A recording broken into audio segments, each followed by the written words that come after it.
What's happening, my friends? Welcome back to Road Reality, where today I've got two things planned.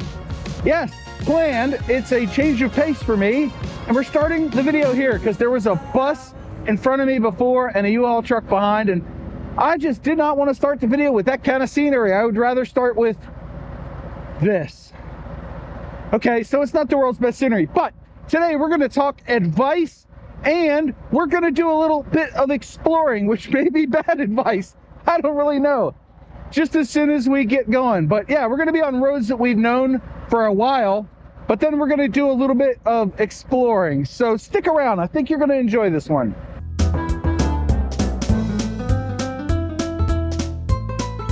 All right, let's see if we get lucky and everybody does what they're supposed to when the light turns green. 3, 2, 1. I thought they were going to get, hey, there it is. Hey, we got one red light runner. All right. Anybody off to the right? Nope. Okay, we are good.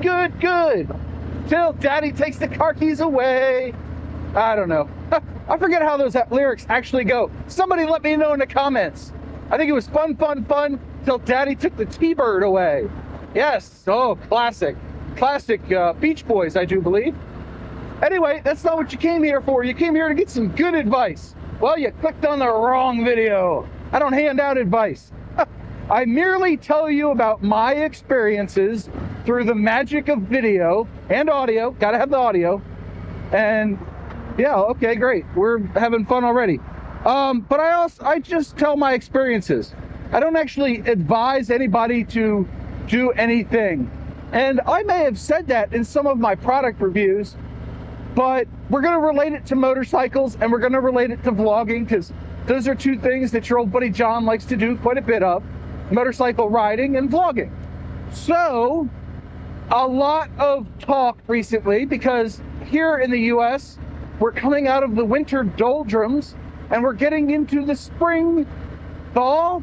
Anyway, most of the mid-Atlantic had a mild winter ish, but I see a lot of people that are saying, hey, I'm getting my first bike, what should I get? And half the crowd says you should buy a CVO Street Glide.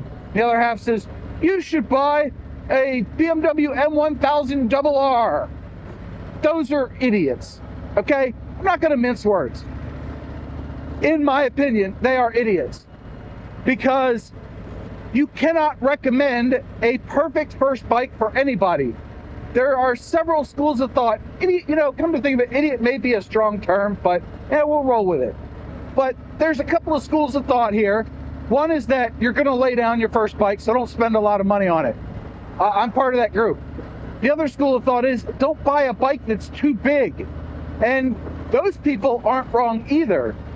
I fell into the category that didn't follow that advice.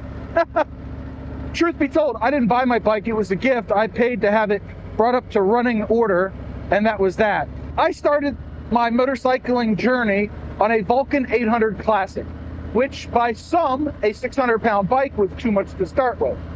From others, it's like, you should have bought a Softail or something, You're never going to please everybody. Don't try to please anybody, and you will please yourself. Hey, there's words of advice. Those might actually be worth it.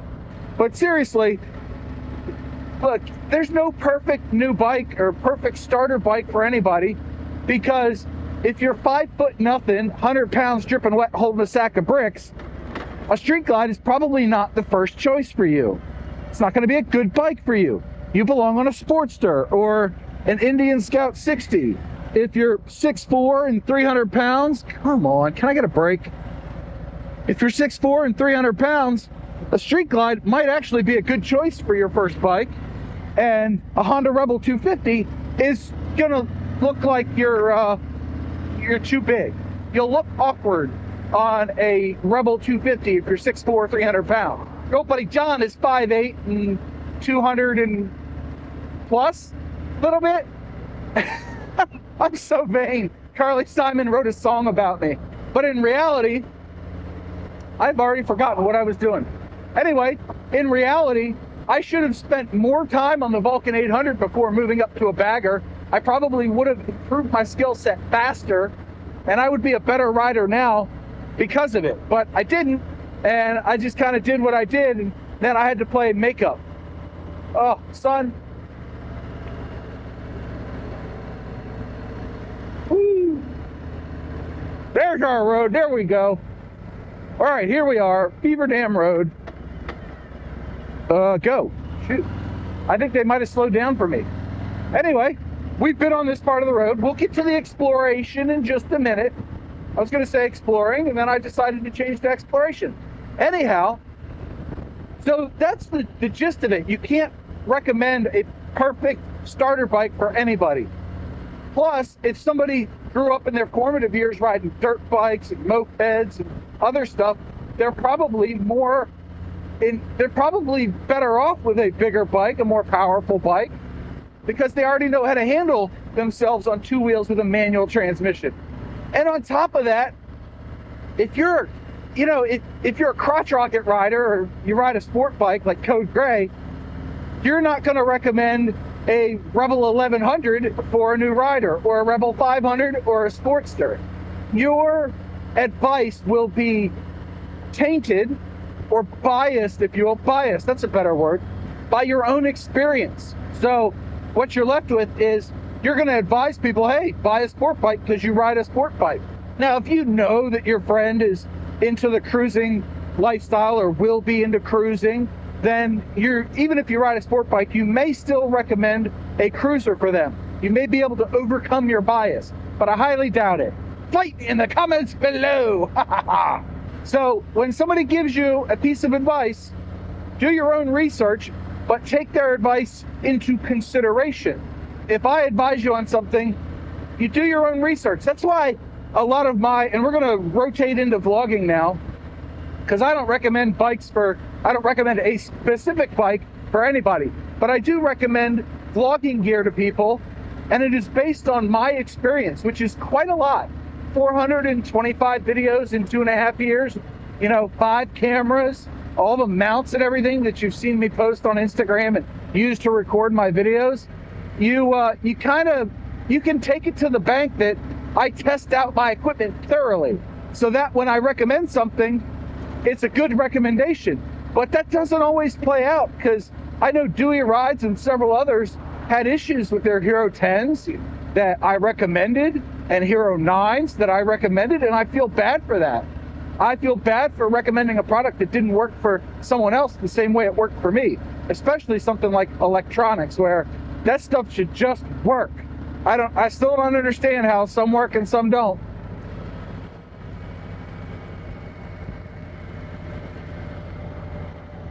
Wonder what they're building over there. Wildlife Office, Building 513. I will have to look at the footage. Hopefully I got a clear shot of it. And I'm going to pull up past the stop sign for safety, officer, safety. Because I want to see what's going on. And I'm going to put it in neutral because I'm going to be a minute. All right. Whee! And we're moving again. Kabump. Hey, look at that. I've ridden this road enough now. I know where all the bumps are. But anyway, I was talking about vlogging equipment and recommendations. Woo, windy out today. Look at that. See, it's windy. Wasn't supposed to be this windy today, but hey, it is what it is. But that is why I say that you should do your own research and realize that somebody that's recommending something for you, unless they're paying for it themselves, it's just a recommendation. And they should not be butthurt if you go another direction, okay? They should realize that they gave you advice or recommendations and you chose something else and spent your money on that something else. Ooh, concert hall.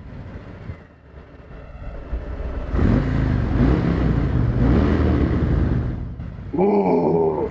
See, stock exhaust. You can make it sound good.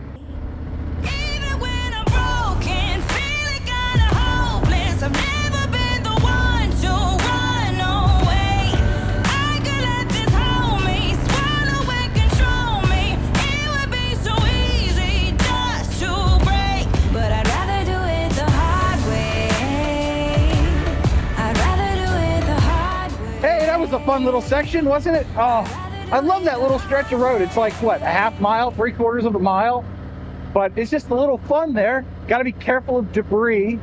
Got to be careful of the drivers crossing on the double yellow. They do that. Car drivers get claustrophobic because their vehicles are so wide. I know it happens to me in my truck all the time. I'm like, these lanes are too narrow. But we're coming up on our exploration. In a recent video, and I'm trying to record them and post them chronologically, I said that this road was leading to a USDA facility. Now, there's a little bit of research there that suggests that we might be able to ride this and not get in trouble. So if we get stopped, just act cool. Use your heads, stay cool. Don't scream anything out. But I really wanted to see what this was because Street View does not have it mapped out. You cannot look at the roads on Street View. You can see them in the map on Google Maps and they're grayed out. So we're gonna ride along and it ends in some neighborhood, at which point I might have to use my GPS to find my way home. But we are on the Beltsville, Maryland Agricultural Research Center, or BARC, B-A-R-C, and that is part of the USDA. And they say all the fields could be pesticided, so don't leave the road. And there's a Maryland Bird Watchers Association or something that says that there's not a lot of great places to stop, but check it out. There. Yeah, you can see there's some fields. It is the middle of March, like I said. And yeah, it's pretty neat. This is cool. I hope we don't get pulled over. But they do research. It's active. It is active. So we're not going to try to break any rules. We're just riding along what I thought was a public road. That's what we're going with.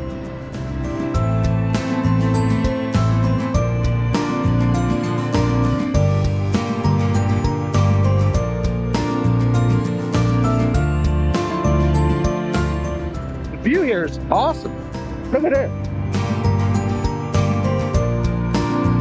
I think that's an apartment complex way over there, and that's like downtown Beltsville, I think.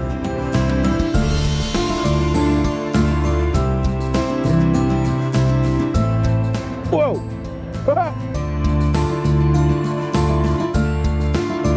And that, I think, was that. I thought there were turnoffs for the Ag Center, but apparently not. Now I don't know where I'm at. We're still on Research Road. I think we're in a neighborhood now. Where are you? There you go. Yeah, on the map, I thought I saw roads that you could get to off of that, but it's just a cut through. It's a neat little cut through though. But we're gonna make a right. Yep, I think we wanna make a, oh, jeez. My foot slipped. We're gonna make a right, okay. Now we're on Ridge Road, look at this. We are definitely in a neighborhood now. Hopefully there's no more unmarked speed bumps. That one had painted lines on it, but I didn't see it till the last second. I did see a sign that warned me that there were speed bumps. I didn't pay attention. When am I ever paying attention, really? There's a park. Hey, look, I can just show you the park there. Hi, puppy. Hello. That dog wanted to get me. Whee. Hey, we're having fun, right? Stick with me until I get unlost, okay?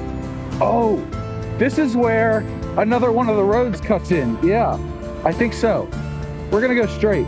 After we stop, full and complete stop. I really have no idea what I'm doing here. That's closed, no outlet. Yeah, we're gonna turn around. And I'm gonna use my GPS to figure out how to get home from here. I thought for sure on Google Maps that this road came out somewhere and you could like ride it, but maybe I was wrong. You know what we should do? Just go back the other way. That's what we're gonna do. Command decision. Yeah, he's playing on his phone. Get off your phone. Yeah, jackass. I really have no respect for people that are on their phones like that, playing along and scrolling the Facebook and whatnot. No respect at all. I've said it. I've said my piece. That dog still wants to get me. We're not gonna let him. Come on, where are you going? Well, at least you came to a stop-ish. I come to a full stop. There we go.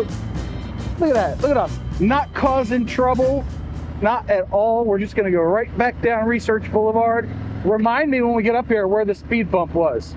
Just holler it out. I'll hear you from the future when you're watching this. Don't worry. Time travel, baby. Time travel. Maybe this is a secret government location to research time travel. Speed bumps ahead. Yep, see, it's not really well marked. No trespassing off main roads. That's what I was looking for. So that's a road that goes, and that's going to go to some of those buildings. It probably goes to all those buildings over there. That's what this does. So you saw the sign. The sign said, no trespassing off main roads. I really don't want to end up in the pokey tonight. That would nonplus me. Like that old meme, you can be overwhelmed, you can be underwhelmed. Can you ever just be whelmed? Ta-da! I would be overwhelmed with stress if I was in the pokey tonight. What a rusty fence. They've replaced sections of it though. Yeah. So they do biological research in there. Good times for the scientists. They have all their experiments going on. If I start to glow in my videos, you know why. I rode through here and I wasn't supposed to. I don't care. It was fun. Yeah, a little bit of wetlands there. Good times. And we're almost ready to pull out onto Beaver Dam Road. We actually went down the road I've been talking about in my time for months, in your time probably a couple of weeks. And we made it through unscathed. We did not have to ride off-road $1 million bogan style. So yay for us. Why did I put my signal on way too soon? We're gonna need countermeasures. Yep, and now that guy's going, I wonder if I could drive down that road in my Jeep. You can, sir. Whee! Now we're on the familiar section. So these farms may actually be associated with that research center. I'm not 100% sure. I really am not. But it's good to go exploring even in your own neighborhood. That was a video that came out probably 4 months ago by the time you're watching this. But I believe it was Moto Ramblings. Patrick, hi. Congratulations on your retirement a couple months later. But he was asking how far you got to go away from home to adventure or to be on an adventure. And his thesis was not very far. That was another road. That was another road to go in there. Yeah, I've seen this. I've seen it on the maps. And to answer your question, Patrick, I'm about 20 miles away from home and I'm considering myself adventuring. Good time. Oh. So this has been fun. Let's wrap it up. I think we've been going long enough now, probably 15 minutes or so. Actually, I noticed recently that I've said, oh, we're 30 seconds in. I haven't started the topic. And, oh, we're 2 minutes in. I haven't gotten to the meat of the video. And you know what? I've been within a few seconds of accurate on that, which I think is pretty cool. My internal clock is working. So with that, the end of the road is straight ahead. I will thank you for coming on to ride with me. Hopefully you enjoyed it. We didn't actually see the buildings I was hoping to ride around in. I was hoping it'd be some sort of like Walking Dead thing where like the buildings are overgrown with grass and stuff, but apparently it's an active, the more research I do, I find that it's a more active facility and there's still people working there. So, you know, it is what it is, but we had fun riding. We talked about advice. Don't take all advice and take it with a grain of salt and take your blood pressure medicine. That's my advice. Where are you going? Where are you going, biker? Yep. Oh, he's not even going to stop. Dude, that's a good way to get creamed out here. Anyway, I have to play in traffic. Oh, we're totally going to take this opening. Go. Yeah. Every time I do that, I amaze myself with my ability to ride a motorcycle. And I only pause for gear shifts for some odd reason. Not exactly sure why. But time for the two mantras. 1, you have a 100% track record of making it through a bad day. And 2, do something nice for yourself every day. Maybe that's watching another road reality video. Maybe that is going for a small adventure on your motorbike. I highly recommend it. See you in the next one.